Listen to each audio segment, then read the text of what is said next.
saturated fat in their diets.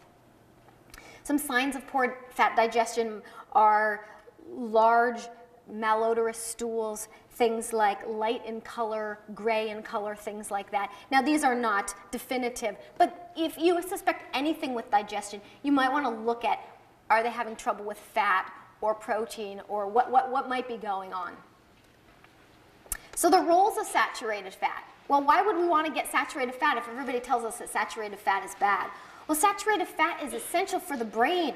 It helps with the development of the brain, the bones, the liver, the lungs, the immune system, all of these things. It helps the essential fatty acids work better. So saturated fat actually has good, important purposes. Probably the reason that 25% of breast milk is saturated fat, because we need that good saturated fat.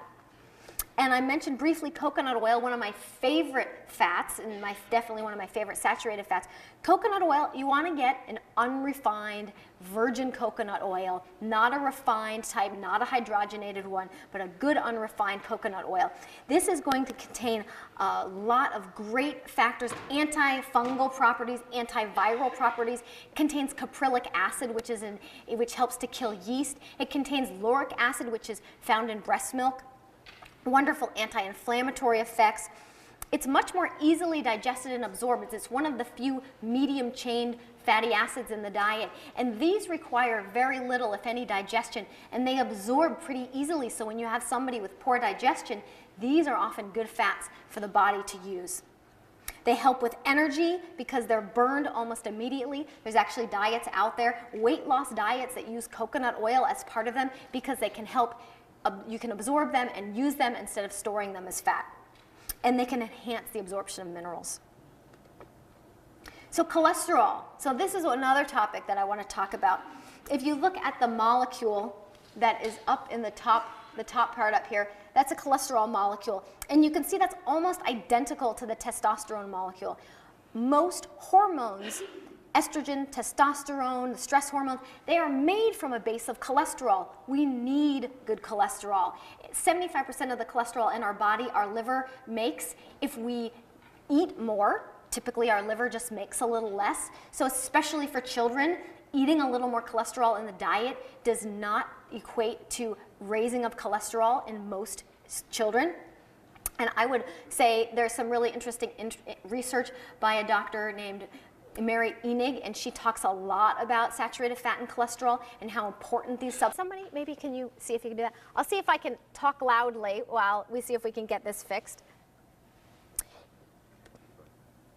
So some of the key nutrients for brain growth, or for brain development, you can see over and over again, these are a lot of the animal fats. Things like cod liver oil, butter, egg yolks. It should be, I think, this one. All right. Am I using this one? Okay, all right, great. Well, we'll just keep going. Thank you. So you can see just some of the good nutrients that are needed for brain development. Vitamin A, vitamin D, choline, DHA, all of these wonderful fat-soluble vitamins and fatty acids and nutrients are often contained in these animal proteins and specifically these animal fats.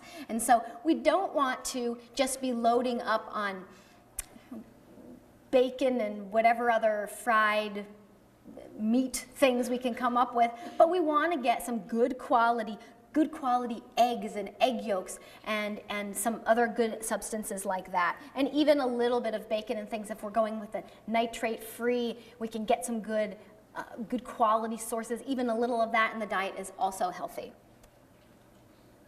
So variety and quality are the keys here.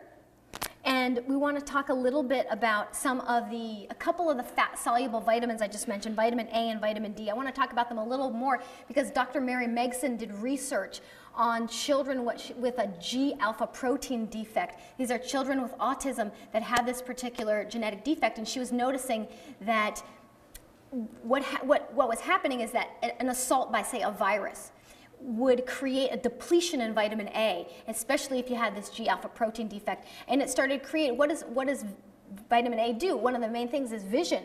And so when you see a lot of the sideways glancing, what we're learning is that some children, they can't see very clearly because of this vitamin A deficiency, and they have to use their peripheral vision and do sideways glancing so they don't do a lot of eye contact. So she did a bunch of work into vitamin A and the really importance of that in children on the autism spectrum.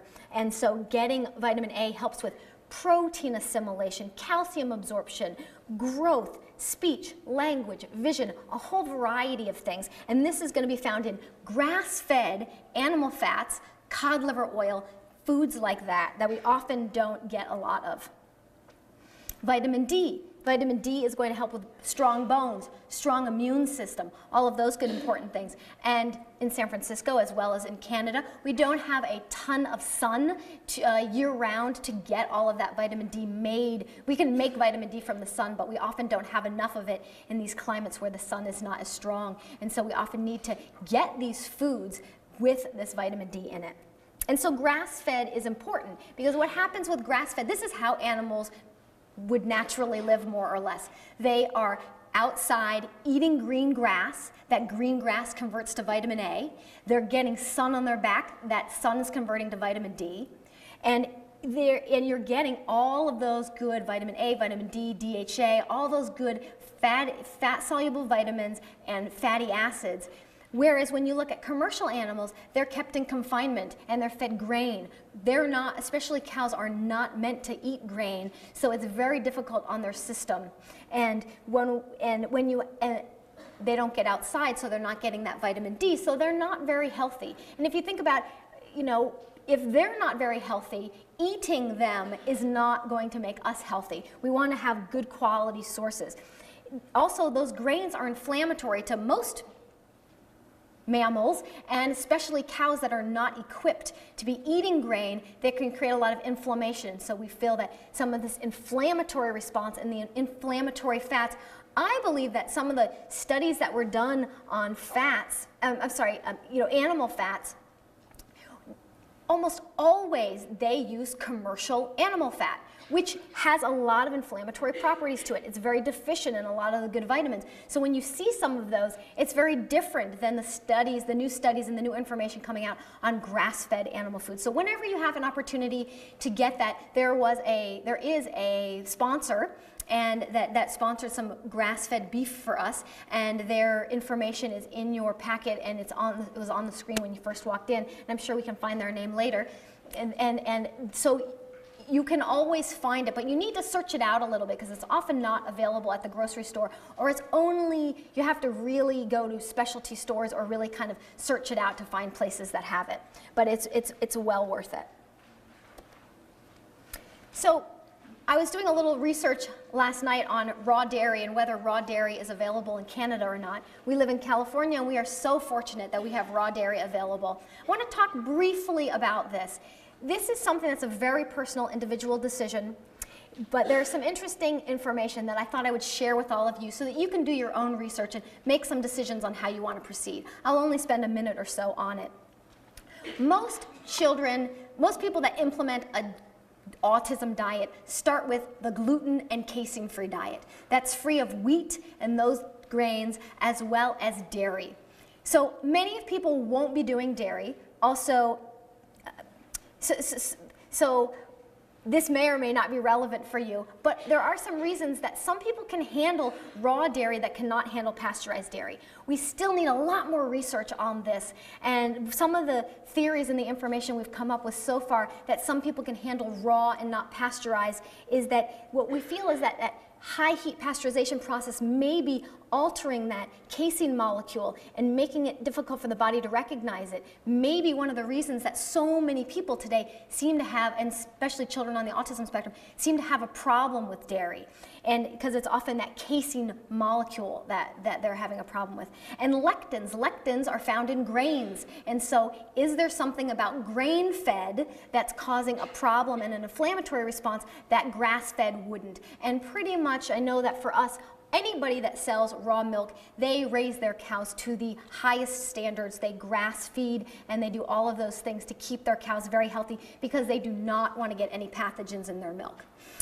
With that said, it is important to do your own research and see if raw milk would be appropriate or not for your child. There are pathogens that are possible to be found in raw milk, just as they could be found in the lunch meats and those sorts of things. So you just want to see if you feel comfortable with that risk that exists with raw milk. But